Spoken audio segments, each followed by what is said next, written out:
grado de dificultad al desordenado que al autorregulado, ni al activo ni al pasivo. Al activo, yo hice un contrato contigo, eres listo, te voy a pedir más. El pasivo necesita hábitos, rutinas, etcétera, etcétera, pues esa me lo tengo que llevar despacito, bajito. Si igual el desordenado,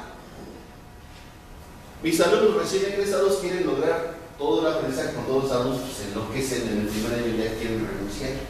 No renuncian, que se requiere trabajo, ¿verdad? Pero si pudieran, lo hacían. Entonces, le tenemos que pedir a cada tipo de alumno un grado de dificultad diferente y con estrategias de control diferentes. Tengo que tener autonomía para los que trabajan, tengo que tener contratos con los rebeldes, tengo que tener rutinas dirigidas con los pasivos y reglas con estímulos positivos y negativos con los desordenados, con los que no hacen caso. ¿De acuerdo? Entonces, esta es, digamos, la principal idea que tenemos. La siguiente, por favor. Estos son los niveles de autoevaluación que les comenté sobre el instrumento que ustedes tienen a la mano. No lo hago, medio lo hago bien o me sale excelente. La siguiente, por favor. Las etapas ya las comencé ahora, después de un cambio que sería noviembre y al final de año en mayo. La tercera. Y se quedan con ella, por favor. La siguiente. Y estas son las preguntas relacionadas con la gestión ambiental. Con esto que estamos diciendo, ¿cómo trato al alumno? Es la pregunta 5 y la pregunta número 6.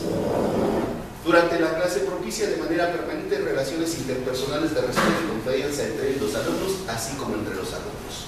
¿Cómo? A través de estrategias de gestión. Ya, y ustedes pondrán en dónde creen que están. ¿Sí? Y la siguiente es la 6. Durante la clase logra de manera permanente un manejo de grupo que posibilita la comunicación dentro del mismo. Ambas están relacionadas con las estrategias que utilizo.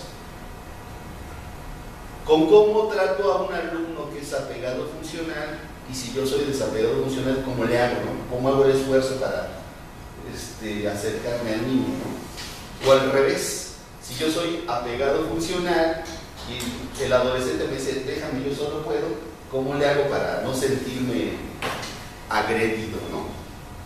Bueno, este es el primer conjunto de ideas que les queremos presentar. El segundo es las estrategias didácticas. Básicamente las clasificamos en dos niveles. Las de abajo son individuales, trabajo individual con el alumno. Y las de izquierda,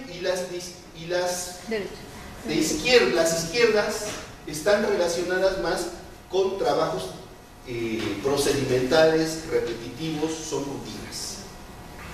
Y los de la derecha son más creativos, requieren más creatividad.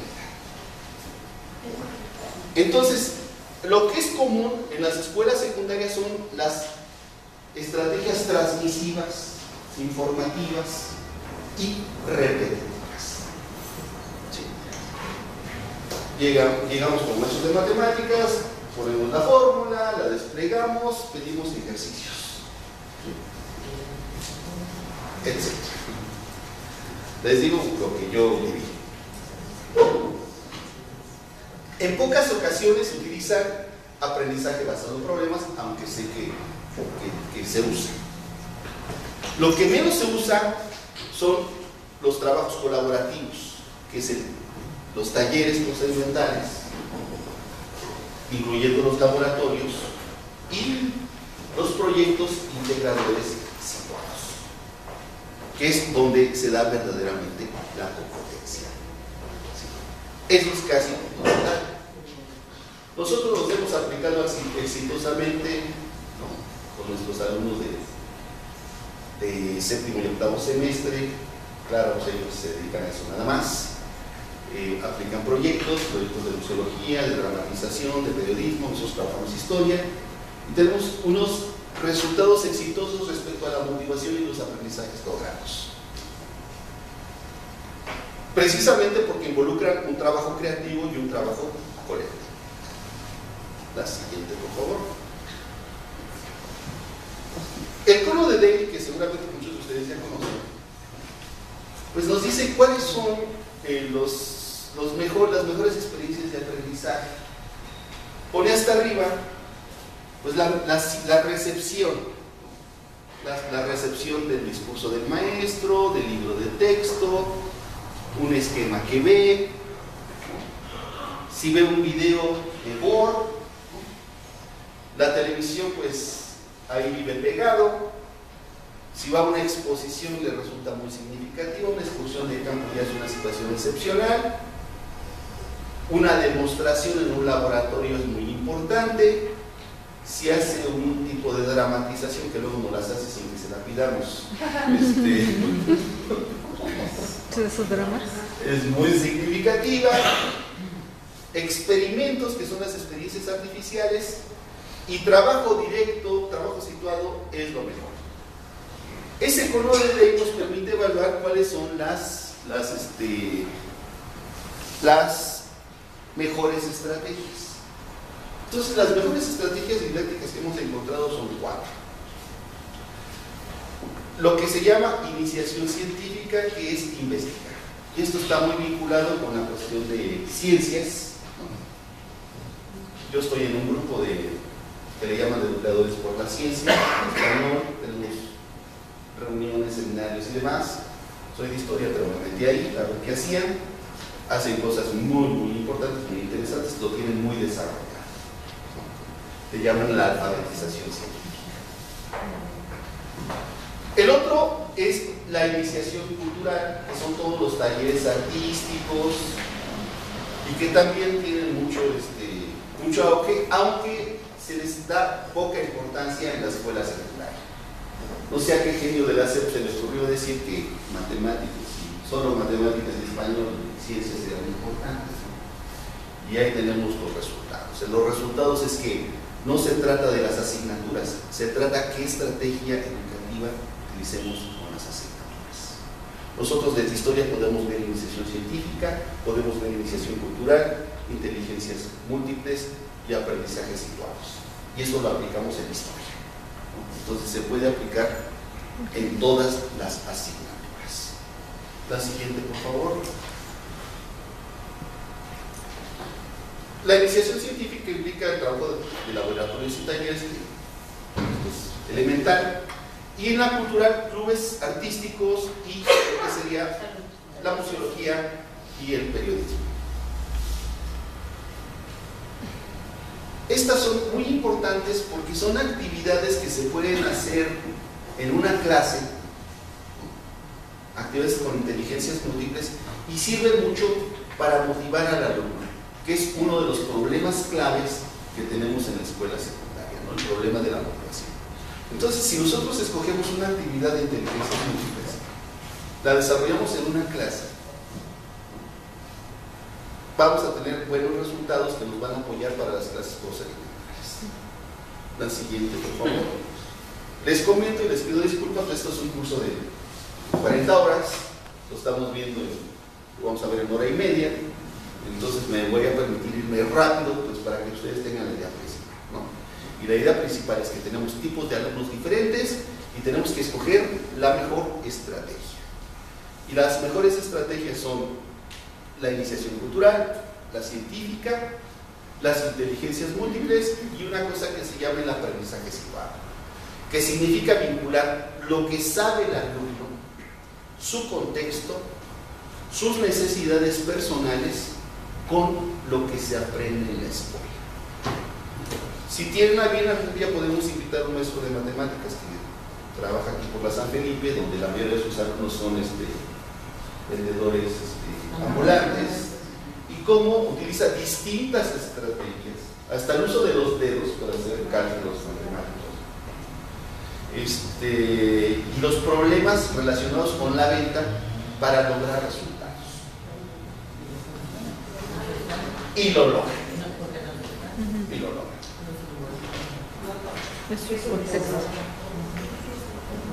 Entonces, estas son las 4 mejores estrategias. Tenemos que buscar en cuál nos podemos inscribir, de acuerdo a nuestras características.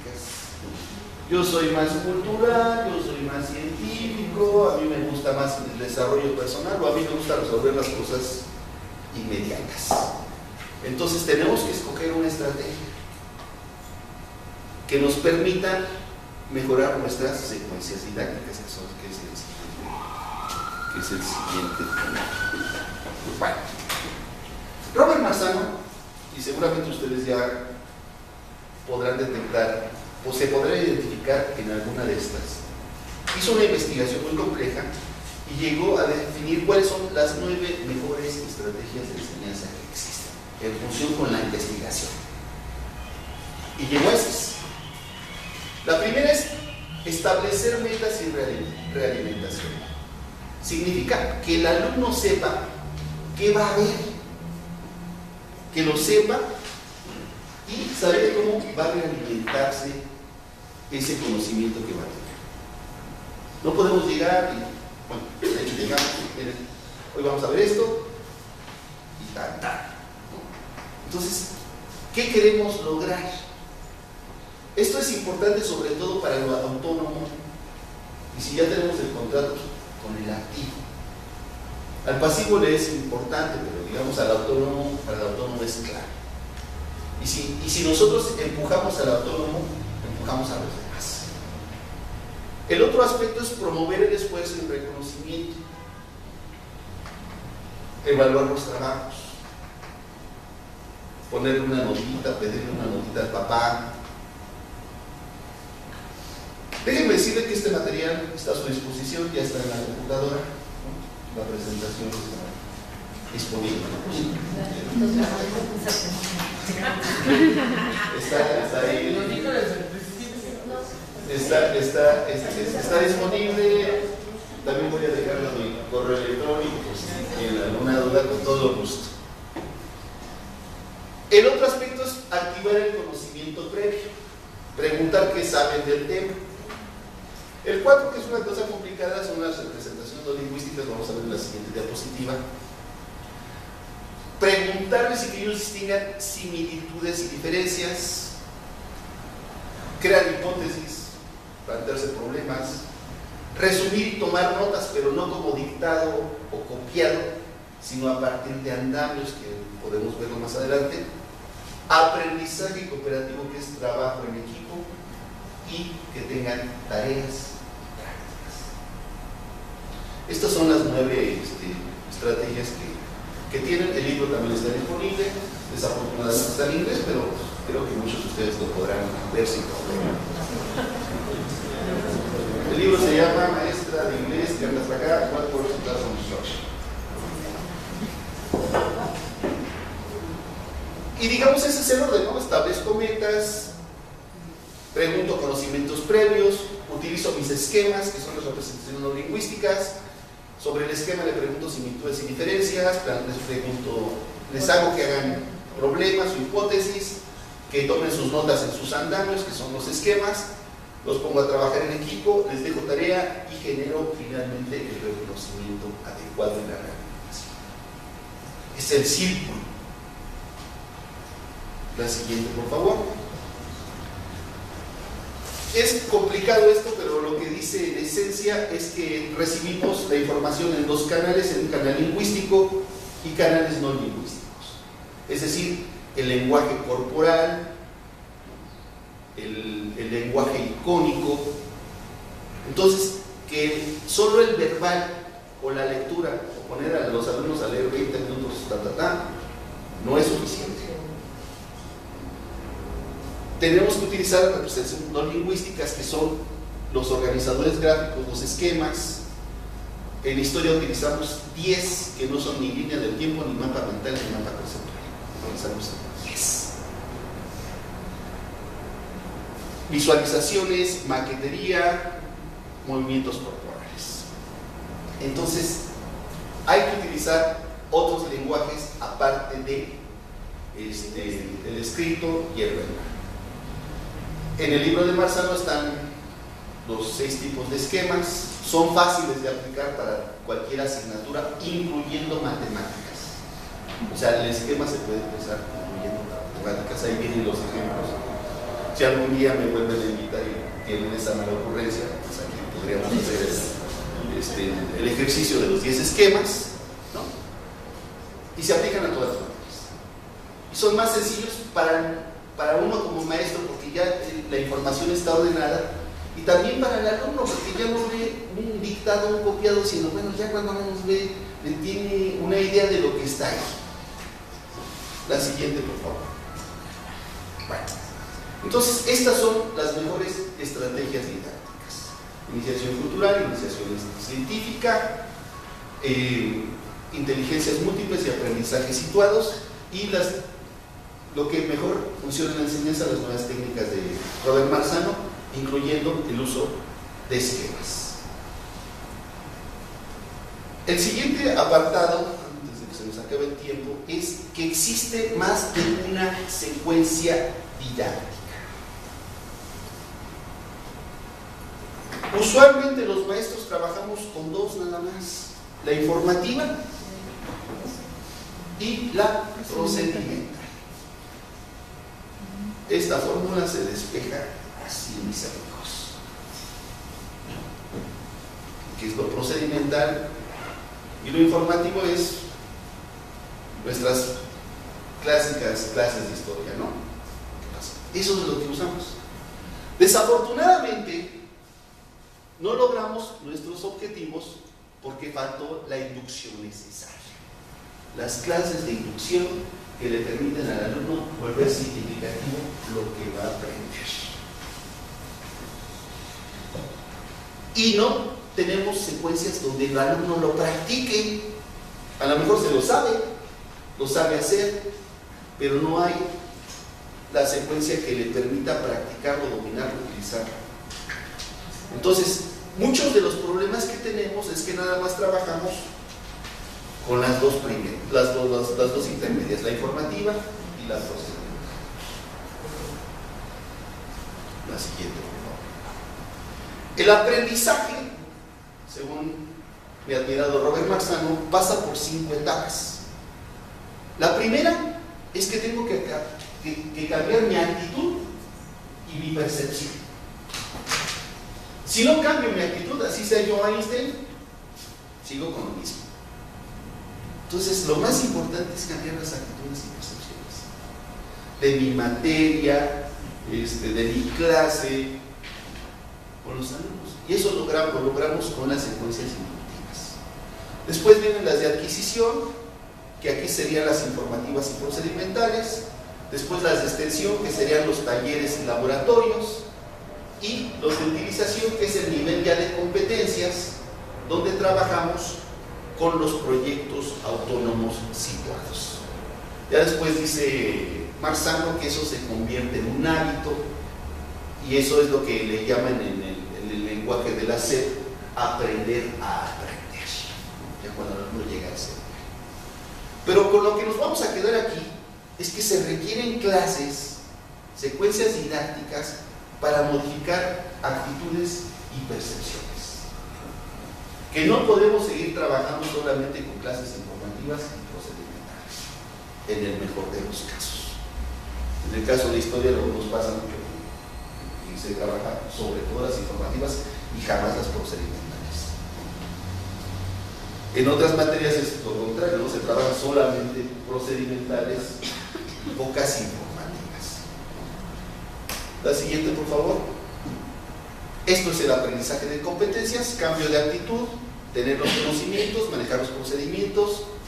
El manejo de los procedimientos nos lleva a la habilidad, y la habilidad nos permite la resolución de problemas en situaciones reales. Esto es competencias. Cualquier otra cosa que digan, y sobre todo la SED, pues quién sabe. Pero estas tienen una fundamentación, que es el modelo de dimensiones de aprendizaje de Robert Marzano. La siguiente, por favor, que es un investigador muy importante. Esto nos implica, ya lo podrán ustedes adivinar, 5 tipos de secuencias. nos vamos a centrar, porque son más conocidos los talleres, los laboratorios, los proyectos, son más accesibles, a las inductivas. La siguiente, por favor. La inductiva que nos puede llevar una clase es cuando realizamos alguna actividad lúdica, de integración colaborativa, de presentación del tema con algún tipo de organizador previo, o problematizadora de los conocimientos del alumno que le van a permitir aceptar el tema que vamos a trabajar. Entonces, en la apertura organizamos al grupo para la actividad, en el desarrollo realizamos la actividad y se cierra con las conclusiones o la reflexión de lo que se aprendió. Es un momento muy importante porque estamos creando lo que le llaman la comunidad de aprendizaje. Decía una de mis practicantes, yo enseño, si ellos aprenden, no es mi problema. Entonces, el problema es crear la comunidad de aprendizaje de integración maestro-alumno con el alumno, con él. Y esto a través de las actividades de inclusión. Y son lúdicas, colaborativas, presentan los organizadores previos o problematizan. Lo mejor es problematizar. Para problematizar tenemos dos secuencias específicas. Gracias. La situación didáctica. Esto es algo que los de matemáticas sabrán, que un francés que se llama Rousseau. Y se trata de lo siguiente: el profesor presenta un problema o una situación para que el alumno ponga a prueba sus conocimientos. No les dice cómo resolverlo o qué hay que hacer, simplemente les plantea el problema o la situación y observa lo que hacen sus alumnos. Dice Rousseau que es ahí donde se produce el aprendizaje, cuando el alumno moviliza sus competencias ante un problema. Entonces les dice el problema, pero no les dice qué hacer, que ya sería informativa o procedimental, simplemente les plantea el problema. Y esta es una clase inductiva. ¿Sí? En segundo lugar, en el desarrollo el alumno pone sus resultados, puede ser individual o puede ser en equipo, y el profesor entonces, lo que dice Rousseau, es que integra el descubrimiento del alumno al conocimiento científico.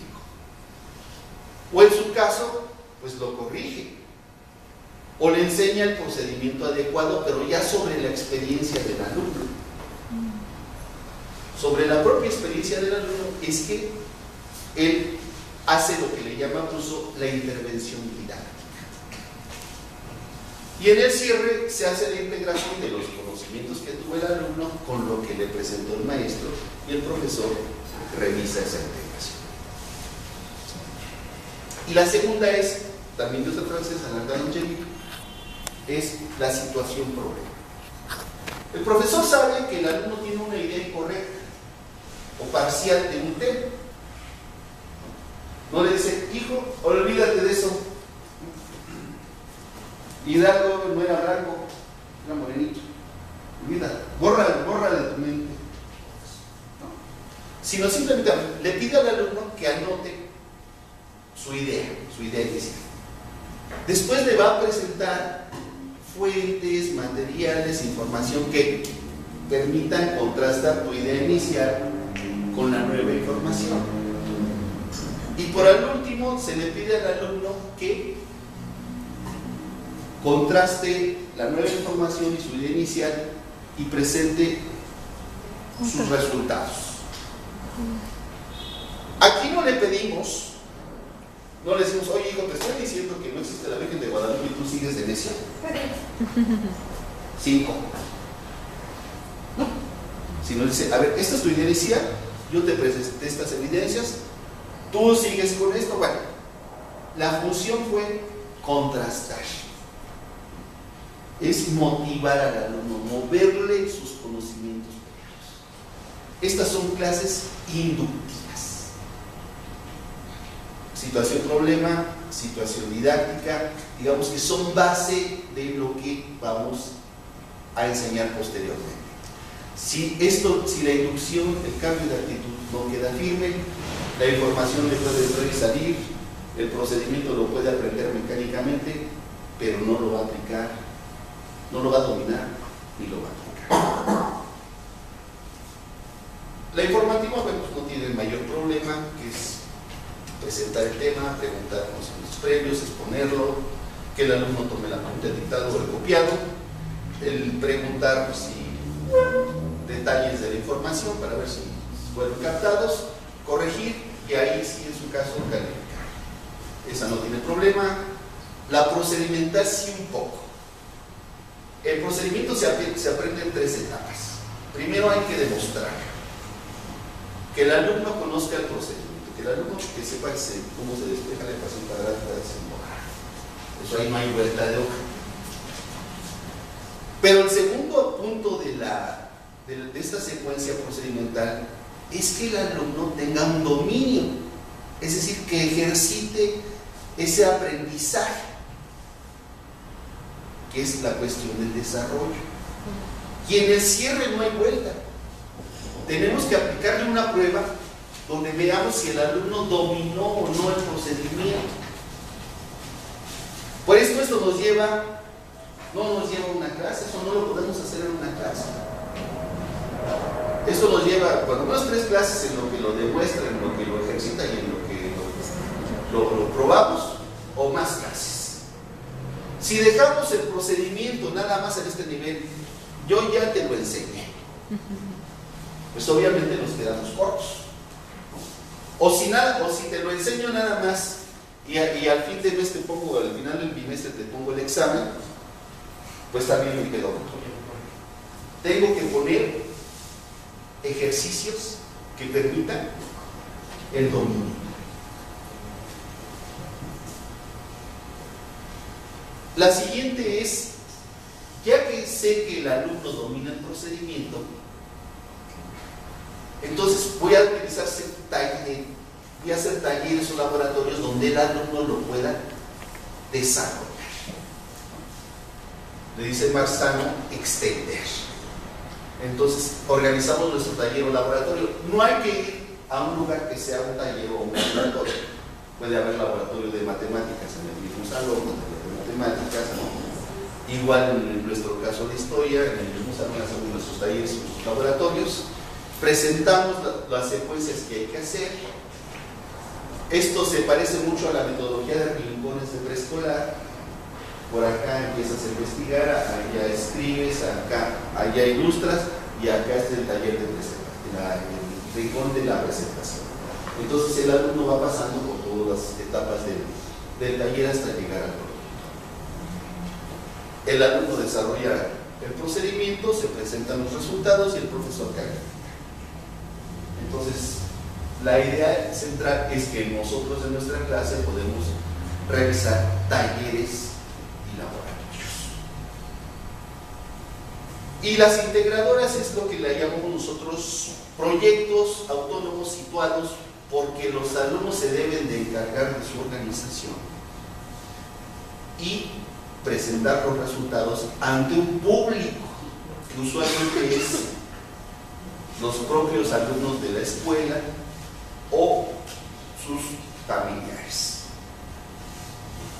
Es donde les llamamos integradoras porque es donde se conjuga el conocimiento con la situación.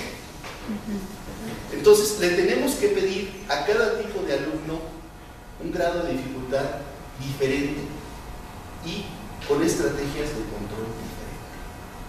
Tengo que tener autonomía para los que trabajan, tengo que tener contratos con los rebeldes, tengo que tener rutinas dirigidas con los pasivos y reglas con estímulos positivos y negativos con los desordenados, con los que no hacen caso. ¿De acuerdo? Entonces, esta es, digamos, la principal idea que tenemos. La siguiente, por favor. Estos son los niveles de autoevaluación que les comenté.